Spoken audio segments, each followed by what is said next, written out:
on est à la frontière bolivienne, on vient de passer l'immigration. Et là, on va prendre les jeeps, le tour d'Uyuni. Et voilà, il y a toutes les jeeps qui nous attendent un peu partout. Donc il fait super froid. On est vraiment à altitude, il y a du vent.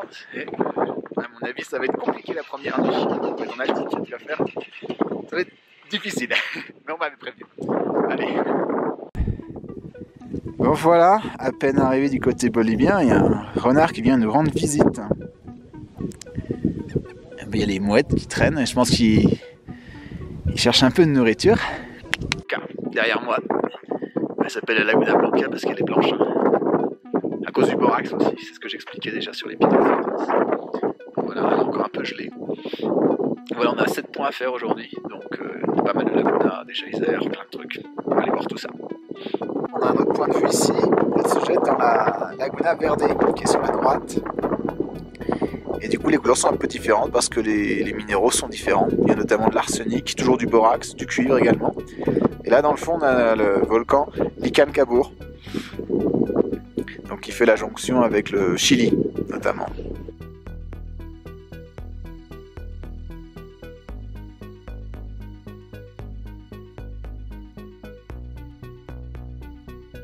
Bon, voilà, Termas. Petit arrêt pour prendre un petit bain chaud.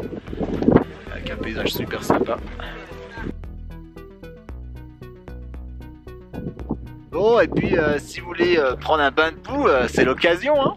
Mais vous ressortez pas, c'est tout. Voilà. Mais bon, c'est de la bonne terre glaise, regardez. Ça a l'air bien chaud comme il faut.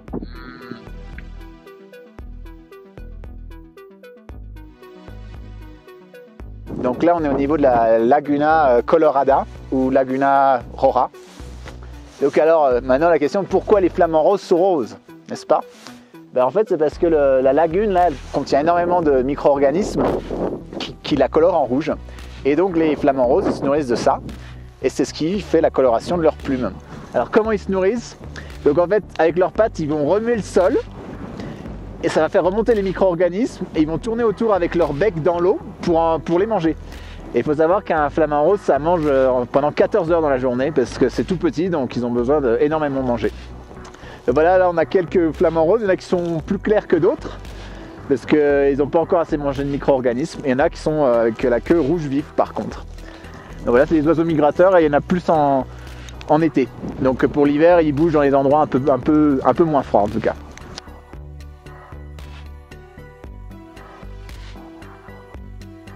Alors vous êtes content d'être ici? Super. Il fait combien? Bon, j'avoue, il fait un peu froid, mais bon, ça va. Et là, moi, quand même, je tiens à respecter Léa. Qu'est-ce que tu as dans la main, Léa? Une petite clope. J'aimerais bien avoir un pétard, mais c'est une petite clope. Mais où tu vas le fumer? Où tu vas le fumer? Voilà. On va le tenter. Hein. Bah, bon courage. Hola Francia. Muy bien. Voilà. Brasil también. So we are like our driver from Bolivia. Uyuni, Oscar. Oscar, pardon. Uyuni. Léa. Moi. Alors il y en a qui ronflent. Vamos a la playa, señor Zolo. Et là. Derrière on a Ian, Tran, Brazil, Anthony. So how? Ça va? How was the night? Freezing, yeah. But the sleeping part, we're good. C'était pas un train à sortir à lama dehors. Donc voilà, bon, on est sur le deuxième jour aujourd'hui et donc on va se rendre. On a plusieurs étapes à faire encore. Et demain ce sera enfin le Salar d'Uyuni. Voilà. Bon, première étape de la journée. L'arbre de pierre. Voilà, derrière moi. Attends, il est où? Voilà, il est là. Voilà, c'est formé par l'érosion et le vent. Bon, là on est dans le désert de Siloli. Donc avec derrière nous les montagnes aux plein de couleurs. Il y en a partout, c'est toujours très très coloré. Ça manque toujours d'arbres hein, quand même. Donc la vue est assez fantastique. Voilà, Laguna Honda. Une des premières que l'on voit sur le plateau l'altiplano.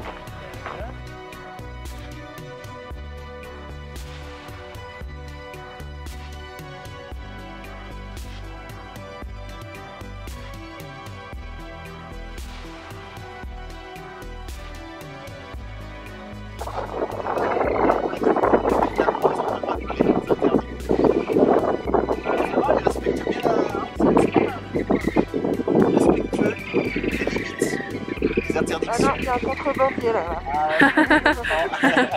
Voilà.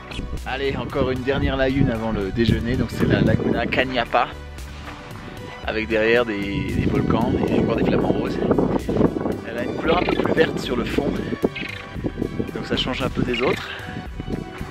Bref, c'est toujours des paysages assez impressionnants. Alors, surprise, il y a un chat dans le désert.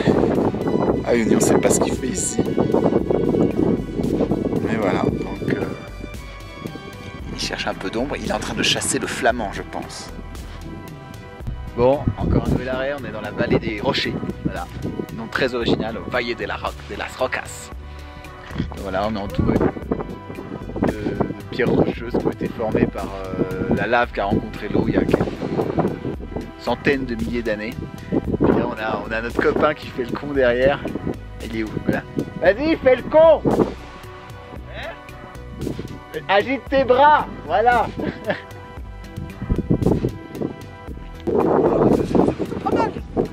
Mais on voit plein de choses là. Il faut que je parte devant la caméra, c'est mieux, sinon on m'entend pas. Mais c'est bien. Non, mais zoome pas trop. Voilà, là, c'est la petite session photo. Vas-y, Anthony! Jump, jump, jump. Ne tourne pas!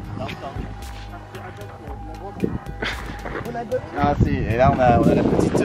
Tiens, tu m'en passes une? Donc là c'est la session... La gominas. Alors comment on dit? Gominas. Non, frurele gomitas. C'est les pâtes de fruits, c'est les pâtes de fruits... C'est les pâtes de fruits colombiennes. Oh là là, oh Oh, là, le oh la mec, boulette. on a d'altitude là, ça se sent. C'est les pâtes de fruits boliviennes. C'est vachement bon. On va en donner une au caméraman parce que faut le récompenser pour son travail quand même. Léa?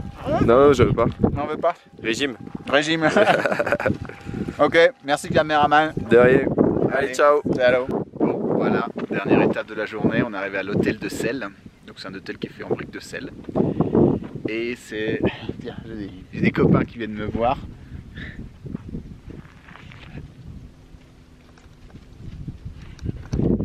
Bah oui. Alors attends, on va faire la vidéo.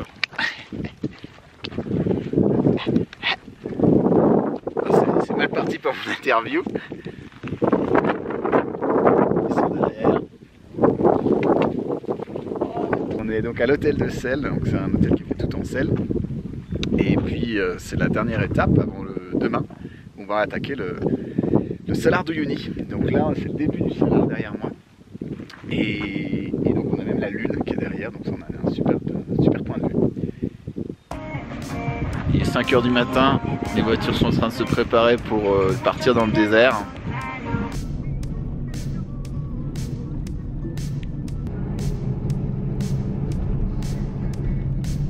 Voilà, c'est bon, 5 h 55.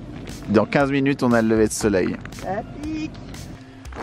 Alors voilà, nous sommes sur le Salar de Uyuni pour le 3e jour. Tout va bien, on a des super copains. Et c'est super top ici. Alors vous voyez là-bas, il y a le lever de soleil. On est entre 1000 et 4000 à peu près d'altitude. Et ici, il n'y a pas de flamant rose. Voilà, voilà. Salut les loulous.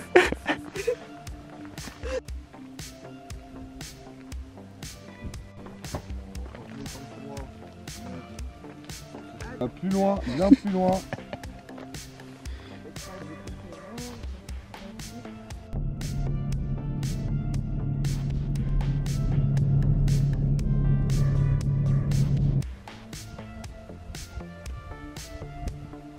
On est arrivé au centre du Salar d'Uyuni, qui d'ailleurs ne s'appelle pas le Salar d'Uyuni, mais le Salar de Tupuna. Donc c'est une confusion qui est faite pour les touristes. En fait, Uyuni, c'est vraiment toute la région.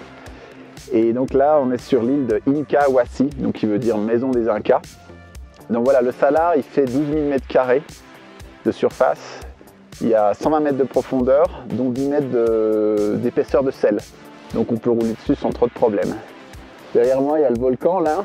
Pour vous donner une idée, il est à 44 km de distance de nous, donc c'est assez difficile d'apprécier les distances. C'est d'ailleurs pour ça qu'on fait pas mal de petites photos assez amusantes. On va en faire quelques-unes après d'ailleurs, avec les différences de perspective.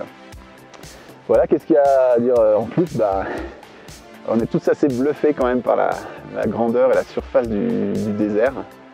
Et oui, on me précise que l'altitude, on est à 3700 mètres, on est toujours sur les altiplanos. Donc quand on grimpe là un peu, on souffle un peu. Hein. Et puis en plus, il y a des fumeurs avec moi, alors ils galèrent à mort, quoi. Et voilà, donc, et puis on est toujours sur il y a pas mal de cactus. Ils sont autour de nous et ils sont présents sur tous les altiplanos également.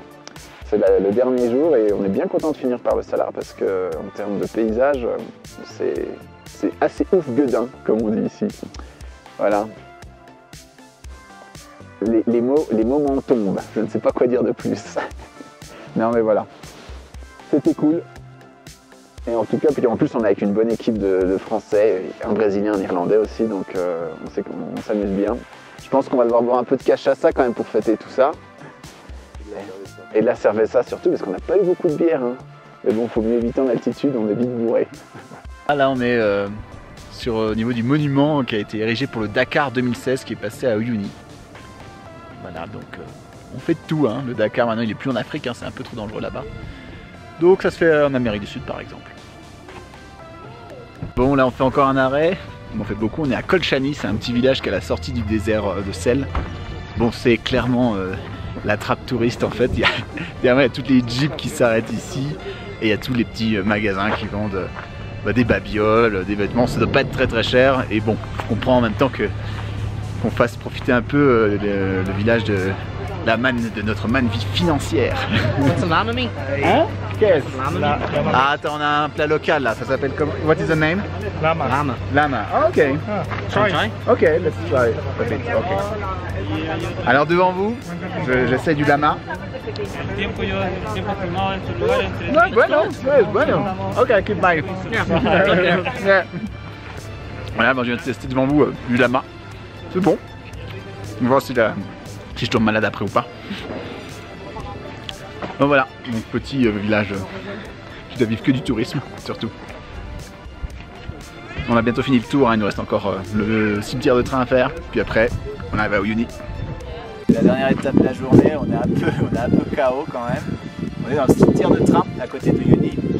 Et c'était les trains qui étaient utilisés pour le transport de minéraux, le premier train.